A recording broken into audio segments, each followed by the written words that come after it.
নমস্কার বন্ধুরা, আমি ববিতা। আমার চ্যানেলে নতুন একটা ছোট মিনি ব্লগে সবাইকে ওয়েলকাম। কেমন আছো তোমরা সবাই? আশা করি খুব ভালো আছো। আজকে কিন্তু মনসা পূজা, আমরা সবাই জানি আমাদের বাঙালিদের প্রতিটা ঘরে ঘরে মনসা পূজা। আর আমিও কিন্তু তার জন্য সকাল সকাল উঠে পড়েছি, যেহেতু আমাদের উঠানের অবস্থা বেহাল, তার জন্য আর উঠোন আর কিন্তু লেপবো না। তবু মন মানে না, ঘুমের থেকে উঠেই গোবর 2-3 বালতি গোবর গুলিয়ে সমস্ত উঠোনে আমি দিয়ে দিব। এই দেখো, সকালবেলা কিন্তু মন্দিরের সামনে, ওই সামনে মানে ঘনের আনাচে কানাচে সব জায়গায় দিয়ে দিচ্ছি।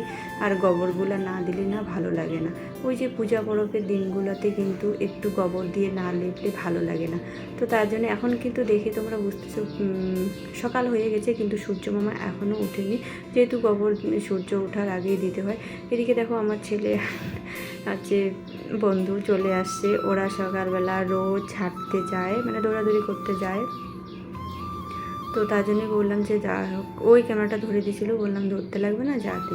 এদিকে দেখো, সমস্ত কাজ বাজ সেরে স্নান দান করে পুজোর জোগাড় করে নিচ্ছি।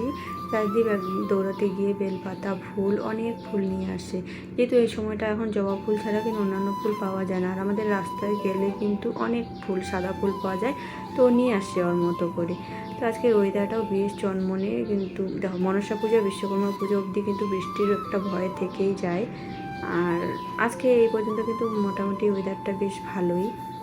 তো এই ভিডিওটা কখন শ্যুট করেছি আমি একদমই জানি না, কিন্তু দেখো মা মনসাকে বসাবো, তার জন্য মাটির একটা দোলা করে নিচ্ছি শুকনা শুকনা করে। আমার শ্বশুরবাড়িতে এটাই নিয়ম, মাটির দোলা করে কলা পাতার মাছ কেটে এই মানে পাতার মধ্যেই মা মনসাকে বসতে লাগে।